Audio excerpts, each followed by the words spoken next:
You know, we're always told that courage means being fearless, that to be strong, you've got to conquer your fear, fight it, maybe even destroy it. But what if that whole battle is just a huge misunderstanding? What if the story we've been telling ourselves about fear is completely wrong? Today we're going to look at fear in a totally new way, not as an enemy we need to beat, but as a profound message that's just trying to be heard.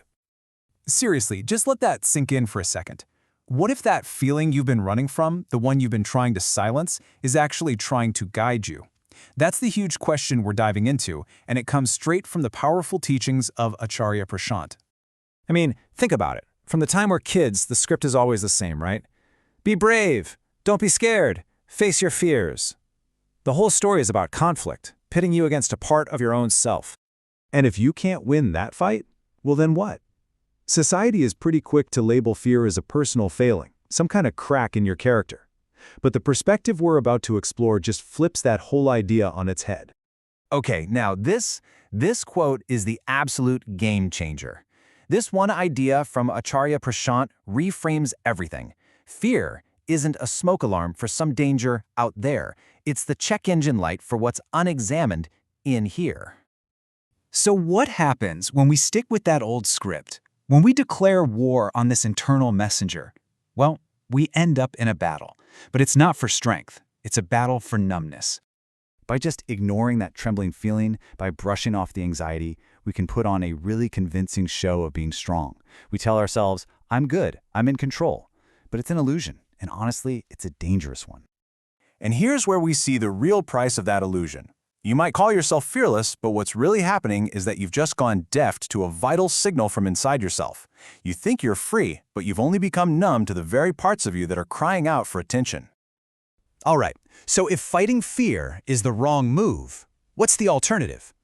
This brings us to the real heart of the teaching.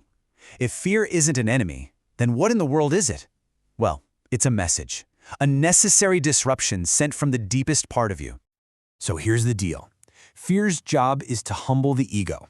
You know, that part of us that likes to pretend it's perfect, that it's unbreakable. Fear brings that part right back down to reality.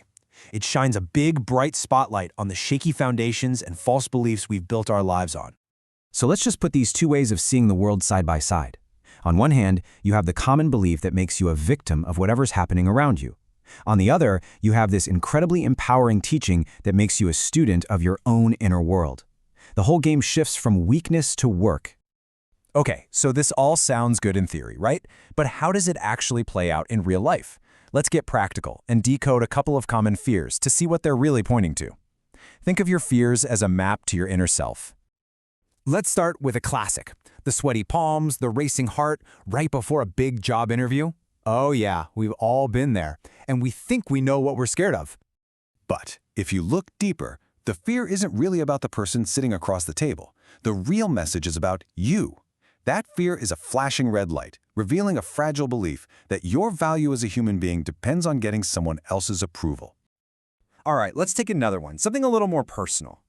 The fear of getting close to somebody, of being truly seen and vulnerable in a relationship. You might tell yourself, oh, I'm just afraid of getting hurt again. But the fear, if you really listen, is whispering something much more profound. It's showing you that your own sense of self is so shaky that it needs to cling to another person just to feel real. It's showing you that you're not yet standing on your own 2 feet. And this brings us to what is maybe the most powerful, most cinematic part of this whole teaching. What is that physical feeling of fear, that shivering, that trembling inside? It's not a bug in the system. It is a moment of profound importance. Just think about the image you project to the world. That I've got it all together persona. That superhero we all pretend to be in our own story. But in those moments of raw fear, that Superman, he starts to tremble. The armor we've built so carefully begins to crack. And you know what? That's not a bad thing. In fact, it's a beautiful thing. Because that trembling is truth knocking at your door. It's the real you underneath all the pretense announcing its presence. Fear is the moment that truth asks to be let in. The only question is, will you open the door? So, what does this new kind of courage look like? It's not the courage of a fighter, of someone who goes to war. It's the courage to be still, the courage to actually listen and build a totally new relationship with fear. So how do we actually walk this new path? Well, it's kind of like a 4-step process. First, just stop pushing it away. Don't dismiss it. Second, start to actively use it, like a tool. 3, let it be your guide. Let it show you all the parts of yourself that are built on something false. And finally, the most courageous step of all, you turn toward the fear and you ask it directly, okay, what are you here to show me? And this is the amazing thing you will always find. Every single fear, when you finally listen to it, is guarding an illusion about who you are, what you think you need, or where your value comes from. The work isn't to kill the fear, it's to see the illusion so clearly that it just dissolves. So, we end up right back where we started, but with a whole new way of seeing things.